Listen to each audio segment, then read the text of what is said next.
हमारी सरकार की ये शीर्ष प्राथमिकता रही है कि स्वास्थ्य की सुविधाओं को और बेहतर किया जाए और उस दृष्टि से चाहे वो हेल्थ इंफ्रास्ट्रक्चर की बात कहें तो उसमें भी हमने काफी हद तक इन 5 वर्ष के कार्यकाल में बहुत बेहतरीन काम किया है।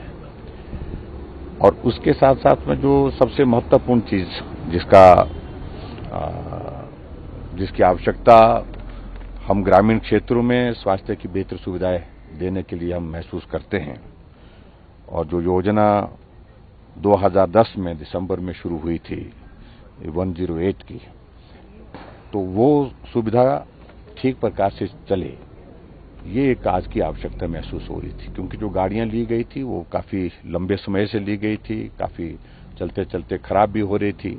तो इसलिए मुझे इस बात की खुशी है कि आज हमने 30 नई एम्बुलेंसेज जो है यहां से रवाना की हैं और उस तरह से अब कुल मिलाकर के इसकी जो संख्या जो है हमारे हिमाचल प्रदेश में 248 टोटल इसकी संख्या बन गई है।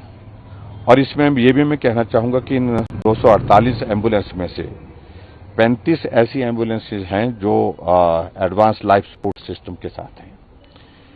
और उसी तरह से इस बात को अगर हम देखें कि हमने लगातार ये प्रयास किया है कि ये एम्बुलेंसेज समय समय पर हम उपलब्ध कराते रहें और बेहतर स्वास्थ्य सुविधा देने के लिए हम बेहतर काम करते रहे। 2019 में हमने 46 दी थी और 2020 में हमने 100 एम्बुलेंसेज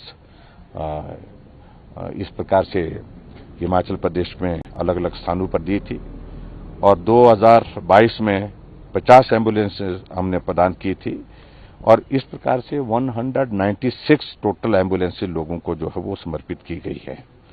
और जिसमें से मुझे इस बात को लेकर के भी प्रसन्नता है कि अब की बार बजट स्पीच में हमने खासतौर से एक और ज्यादा एक इनिशिएटिव लिया है। वो इनिशिएटिव ये लिया है कि हिमाचल प्रदेश में ग्रामीण क्षेत्रों में स्वास्थ्य की सुविधाएं घर द्वार पर हम दे सकें। उस तरह से मुख्यमंत्री मोबाइल क्लिनिक जो है वो शुरुआत की है। उसमें से हमने 10 एम्बुलेंसेज अभी उपलब्ध करवा दी हैं पिछले दिनों में और वो अपनी सेवाएं दे रही हैं, जिसमें एक डॉक्टर के साथ साथ में फार्मासिस्ट इसमें। और आने वाले समय में हमारा उसमें ये लक्ष्य है कि हिमाचल प्रदेश की सभी 68 कॉन्स्टिट्यूंसीज में ये सुविधा जो है वो मुख्यमंत्री मोबाइल क्लिनिक की सुविधा उपलब्ध हो। तो बहुत जल्दी बाकी पोर्शन रहता है जो एम्बुलेंसेज का, उसको भी हम पूरा करने की कोशिश कर रहे हैं। सर, भारत जोड़ो यात्रा कांग्रेस नेता राहुल गांधी आज से कन्याकुमारी से शुरू कर रहे हैं, क्या कहना चाहेंगे? मुझे उसमें कुछ नहीं कहना है।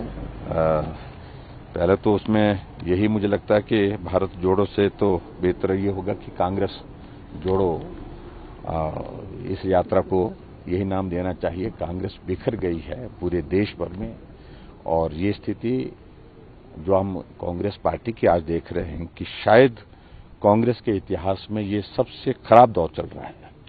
तो ये जोड़ने की बातें भारत की जो कही जा रही हैं, तो इससे बेहतर है कि वो कांग्रेस को जोड़ने का ही काम करें। भारत जुड़ा हुआ है, मजबूती के साथ जुड़ा हुआ है, मजबूत नेतृत्व के साथ जुड़ा हुआ है।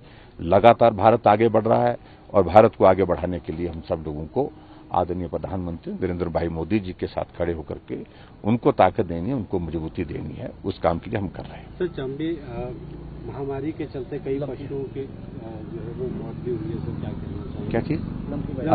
लंपी वायरस की बात।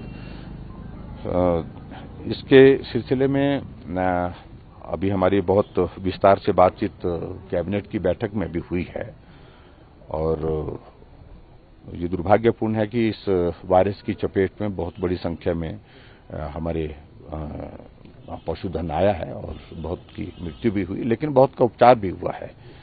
और जो भी इसमें जो आवश्यक कार्रवाई करने की दृष्टि से एनिमल हस्बेंड्री डिपार्टमेंट को दे दी गई है और इसमें वैक्सीन लगाने के लिए भी प्रावधान, उसको भी हमने कहा कि उसको युद्ध स्तर पर शुरू किया जाए, जिसमें क्योंकि 5 किलोमीटर के रेडियस में जब इस तरह का वायरस आ जाता है तो संभावना इसकी फैलने की बढ़ती है। तो ऐसे में कहा गया कि उस एरिया में हम कोशिश करें कि हम समय पर वहां पर वैक्सीन उपलब्ध कराएं, वैक्सीन लगाएं। और जहां अगर ये इन्फेक्शन आ ही गया है, अगर वायरस आ गया है तो अगर संक्रमित हो गए हैं पशु, तो उनके ट्रीटमेंट के लिए जो बेस्ट पॉसिबल जो चीजें जो करने की हैं उनको करने के लिए क्या मुआवजे के भी प्रदेश सरकार सारी चीजों को लेकर के विचार करते हैं।